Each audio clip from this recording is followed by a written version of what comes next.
오늘은 기도할 수 있는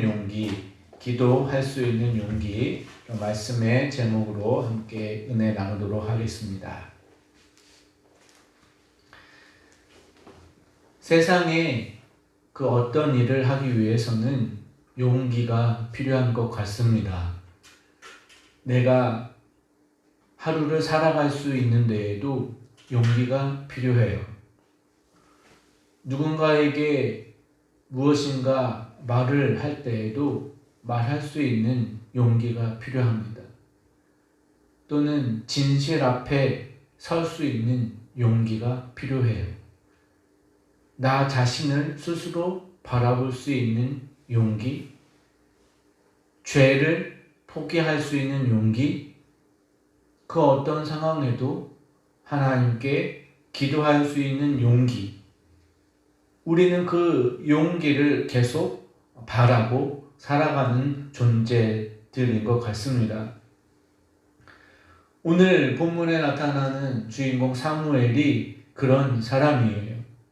진실된 용기를 가지고 있었던 사람 사무엘입니다. 오늘 말씀 가운데 등장하는 사무엘은 어떤 사람입니까? 사무엘, 그 이름의 뜻은 하나님이 들으셨다, 그런 이름의 뜻을 가지고 있어요. 바꿔서 말하면 하나님께 기도하는 사람이라는 뜻으로 볼 수도 있어요.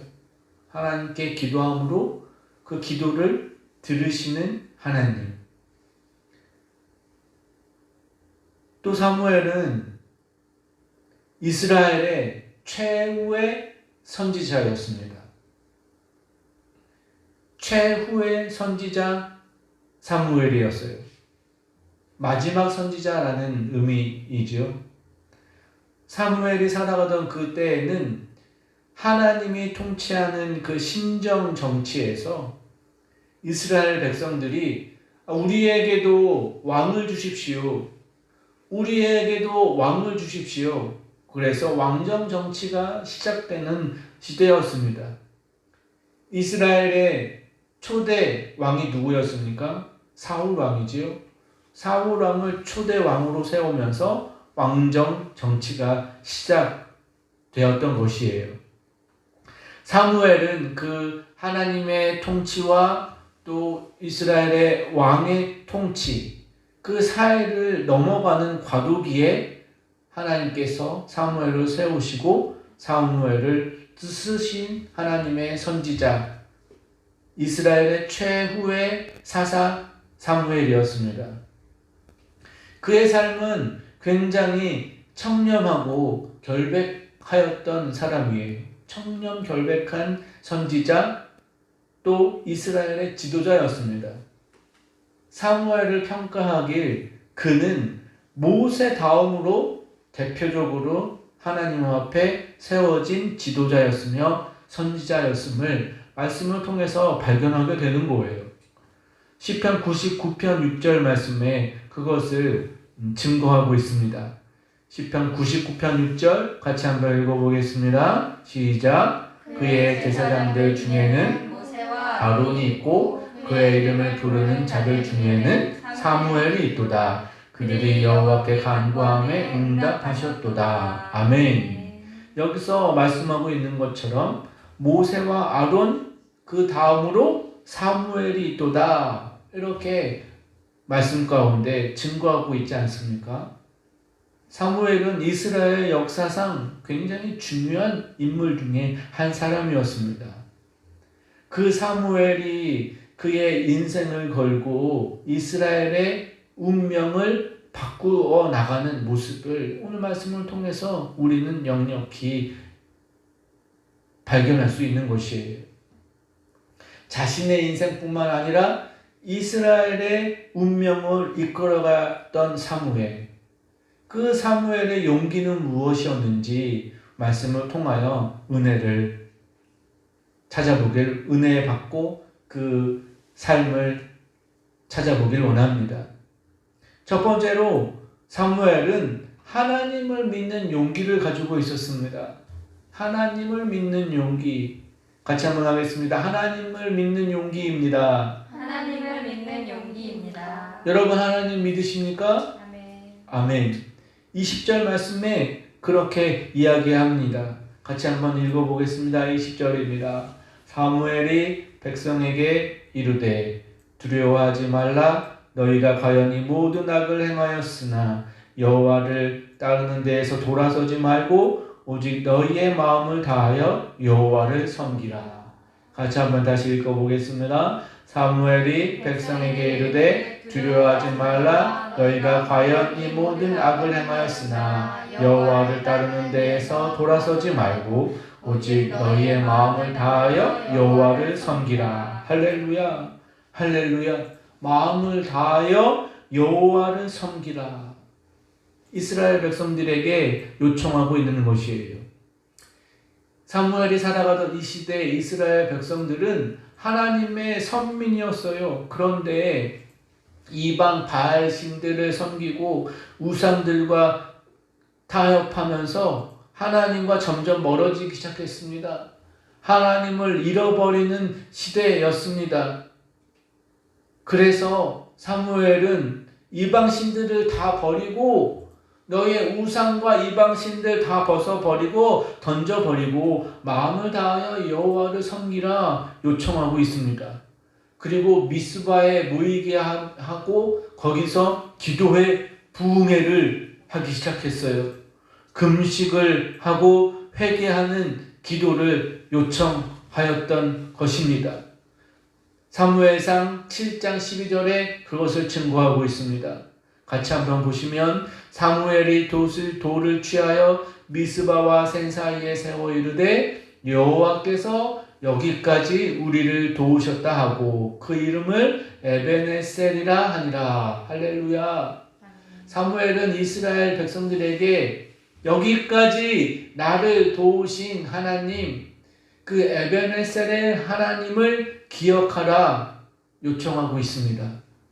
사랑하는 여러분, 우리가 지금까지 행복하게 기쁨으로 그 하나님의 사랑을, 하나님의 그 큰 은혜를 영위하고 살아갈 수 있었던 이유는 에베네셀의 하나님이 나와 함께 하시기 때문이에요. 여기까지 나를 지키시고 보호하셨던 하나님의 은혜가 있었음을, 그것을 기억하라. 사무엘은 이스라엘 백성들에게 그 기억하라, 하나님을 섬기라, 하나님을 믿으라 요청하고 있는 것이죠. 그러면서 미스바에 모이게 하고 그곳에서 진정한 번제와 기도를 하나님께 드리며 부르짖고 기도함으로 말미암아 이스라엘 그 민족을 회복시키고 새롭게 하는 초석을 쌓았던 것, 그것이 사무엘의 용기, 하나님을 섬기는 용기, 하나님을 믿었던 그 용기가 사무엘에서부터 나타났던 것입니다. 두 번째는 죄를 거부하는 용기입니다. 같이 한번 하겠습니다. 죄를 거부하는 용기. 죄를 거부하는 용기. 21절에 보면 돌아서서 유익하게도 못하며 구원하지도 못하는 헛된 것을 따르지 말라. 그들은 헛되니라. 이렇게 사무엘은 요청하고 있습니다. 헛된 것을 따르지 말라. 모든 것이 헛되도다. 라고 사무엘은 말하고 있어요. 우리들의 삶을 살아가다 보면 세상 것에 우리가 그 세상 유혹에 넘어가지 않습니까? 그것을 따르지 말라. 사무엘은 우리에게 말씀하고 있는 것이에요. 사무엘이 그렇게 말할 수 있었던 것이 사무엘은 매사에 정직하였으며 청렴 결백한 사람이었습니다. 이렇게 평생을 정직하고 청렴하게 산 사무엘이었기에 그에게 죄악이라는 것은 굉장히 받아들일 수 없었던 것이에요. 사무엘은 죄에 대해서는 칼같이 단호했던 사람입니다. 이렇게 철저히 하나님께 순종하였던 그의 믿음을 가지고 그는 이스라엘 백성들에게 헛된 것을 따르지 말고 뒤돌아보지 말아라. 뒤돌아보지 말아라. 그렇게 요청하고 있는 것이에요. 창세기 13장 말씀에 보면 아브라함과 롯의 이야기가 나옵니다. 아브라함과 롯을 다 아시죠? 하나님께서 아브라함에게 말씀하시죠. 너는 본토 친척 아비 집을 떠나서 내가 내게 명령한 곳으로 가라 라고 아브라함에게 명령하십니다. 그럴 때 아브라함과 사라와 데라와 롯이 그들의 식솔들 가축들을 이끌고 고향을 떠나 하나님이 명령하신 곳으로 떠나는 여행길을 가게 되지요. 그러던 중 여행길에서 아브라함과 조카 롯이 그리고 그들의 종들이 서로 다투는 일이 발생하게 됩니다. 서로 싸우는 일이 발생하게 되지요. 아브라함은 롯에게 말합니다. 서로 각자의 길을 가자. 그러면서 13장 9절에 내가 좌하면 나는 우하겠고 내가 우하면 나는 좌하리라. 그렇게 아브라함과 롯은 헤어지고 롯은 소돔과 고모라라는 도시로 들어가게 됩니다. 그런데 소돔과 고모라는 어떤 도시였습니까? 음란과 죄가 가득한 도시였어요. 그래서 하나님께서 그 도시를 보고 심판하시기로 마음을 먹으시지요. 그런데 그곳에 롯이 살고 있지 않습니까? 그래서 롯에게 천사 2명을 보냅니다. 천사 2명을 보내시면서 천사들이 롯에게 말해요. 하나님께서 이곳을 심판할 것이니 너의 가족들을 데리고 이곳을 떠나라. 너의 가족들을 데리고 이곳을 떠나라. 그때에 롯은 아내가 있었고 2 딸과 이제 결혼할 사위들이 있었던 곳이에요. 그래서 롯은 자신의 아내와 2 딸과 사위 될 사람들을 데리고 그것을 떠나게 됩니다. 그렇게 탈출에 성공한 줄 알았어요. 그런데 롯의 아내 마음 가운데 걱정과 두려움이 찾아옵니다. 자꾸만 내 집에 두고 온 것들이 떠오르는 것이에요. 내 집에 두고 왔던 가축들, 내가 그동안 모았던 금은 보화들, 좋은 옷들, 모든 것들을 버릴 수 없어. 자꾸만 떠오르는 거예요. 결국에는 그녀는 뒤를 돌아보고 말았습니다. 뒤를 돌아본 그녀는 어떻게 됐습니까? 말씀 가운데 소금 기둥이 되었더라. 창세기 19장 26절 롯의 아내는 뒤를 돌아보았으므로 소금 기둥이 되었더라. 이렇게 말씀하고 계신 것이에요. 이것이 우리에게 무엇을 말씀하고 있습니까? 세상의 좋은 것들 다 미련을 버리시길 주의 이름으로 부탁합니다. 세상의 좋은 것들 다 헛되고 헛되니 모든 것이 헛되도다. 세상의 욕심, 육체의 정욕, 안목의 정욕, 이상의 자랑 모든 것을 버릴 수 있는 용기를 사무엘은 우리에게 요청하는 것이지요. 내가 생각하는 것이 죄악된 것이라면, 내가 생각하는 것, 내가 말하는 것이 죄악된 것이라면 그것을 거부할 수 있는 용기를 사무엘은 요청하는 것이에요. 할렐루야. 오직 의인은 믿음으로 말미암아 살리라. 오직 의인은 믿음으로 말미암아 살리라. 믿으시면 아멘. 오직 의인은 믿음으로 말미암아 살아가는 것이에요. 믿음으로 말미암아 표대를 향하여 앞으로 나아가는 하나님의 진실한 믿음의 권속들 되시길 주의 이름으로 간절히 축복합니다. 세 번째로 사무엘은 기도를 쉬지 않는 용기를 말하고 있습니다. 같이 한번 하겠습니다. 기도를 쉬지 않는 용기입니다. 기도를 쉬지 않는 용기입니다. 오늘 본문의 말씀 24절 말씀을 보십시오. 나는 너희를 위하여 기도하기를 쉬는 죄를 여호와 앞에 결단코 범치 아니하고 선하고 의로운 도로 너희를 가르칠 것인즉. 할렐루야. 기도를 하지 않는 것을 죄라고까지 사무엘은 말하고 있어요. 기도하는 걸 멈추는 건 죄다. 그렇게 사무엘은 우리에게 강하게 말하고 있습니다. 여러분, 우리가 하루 3끼를 꼭 먹지 않습니까? 하루 3끼를 잘 챙겨 먹어야 우리의 영육이 강건한 것 아닙니까? 그런 것처럼 하루 3끼를 밥을 잘 챙겨 먹는 것처럼 하루 3번 우리는 하나님 앞에 간절히 기도할 수 있어야 해요. 더 급박한 기도의 제목이 있을 때는 때로는 금식하며 기도하고 작정하여 기도하며 일천번제를 드리며 기도하며 하나님께 전심으로 매달려 기도하는 것입니다. 오늘 9월의 말씀과 같이 너는 내게 부르짖으라 내가 내게 응답하겠고 내가 알지 못하는 크고 은밀한 일을 내게 보이리라. 할렐루야. 너는 내게 부르짖으라 말씀하셨어요. 그 간절한 기도를 하나님은 들으시고 나에게 가장 적합할 때 나에게 제일 알맞는 시기에 주님께서 응답하시고 또 그 은혜를 허락하여 주실 것입니다. 더 나아가서 기도는 하나님이 가장 기뻐하는 것이고 무엇보다 나의 기도의 역량을 크게 하여서 남을 위하여 중보하고 기도할 수 있는 아름다운 기도의 모습을 잃지 않는 여러분 되시길 바랍니다. 기도의 가장 모범이라고 하면 예수님을 말씀드릴 수 있을 것입니다.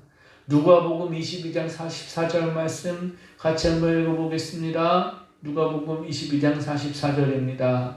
예수께서 힘쓰고 애써 더욱 간절히 기도하시니 땀이 땅에 떨어지는 핏방울 같이 되더라. 할렐루야. 예수님께서 십자가에 돌아가시기 전날 밤 제자들과 함께 만찬을 하시고 예수님은 모든 것을 다 뒤로 하고 감람산에 올라가 기도하시는 것이지요. 그곳에서 홀로 기도하실 때 예수님께서 힘쓰고 애써 더욱 간절히 기도하셨어요. 그러니 그 땀방울이 마치 핏방울과 같이 되었더라 라고 말씀은 증거하고 있습니다. 자신의 죄를 위해서 기도한 것이 아니에요. 예수님은 이 세상 모든 인류의 죄악을 위해서 하나님께 기도하였던 것이지요. 그러면서 제자들에게도 말씀하셔요. 시험에 들지 않게 일어나 기도해라. 시험에 들지 않게 일어나 기도하라. 제자들에게도 당부하셨습니다. 사랑하는 여러분, 이 어려운 이 때에 우리는 더욱 기도해야 할 줄 믿습니다. 더욱 기도해야 할 때입니다. 그 기도가 나를 살리는 거예요. 그 기도가 나의 가족을 살리는 것입니다. 그 기도가 나라와 민족을 살릴 것이며 당신의 기도가 온 인류를 구원하는 길로 인도하실 것입니다. 이런 말이 있잖아요. 잠을 자면 꿈을 꾸지만 기도하면 그 꿈을 이룬다. 잠을 자면 꿈을 꾸지만 기도를 하면 그 꿈을 이루시는 하나님, 그 은혜가 저와 여러분에게 있게 되길 주의 이름으로 간절히 축복합니다. 설교 말씀을 마무리합니다. 오늘 말씀의 핵심 3가지였습니다. 같이 한번 하겠습니다. 하나님을 믿는 용기입니다. 하나님을 믿는 용기입니다. 죄를 거부하는 용기입니다. 죄를 거부하는 용기입니다. 기도를 쉬지 않는 용기입니다. 기도를 쉬지 않는 용기입니다. 할렐루야. 이 모든 것이 회복되는 저와 여러분 되시길 간절히 축복합니다. 기도하겠습니다.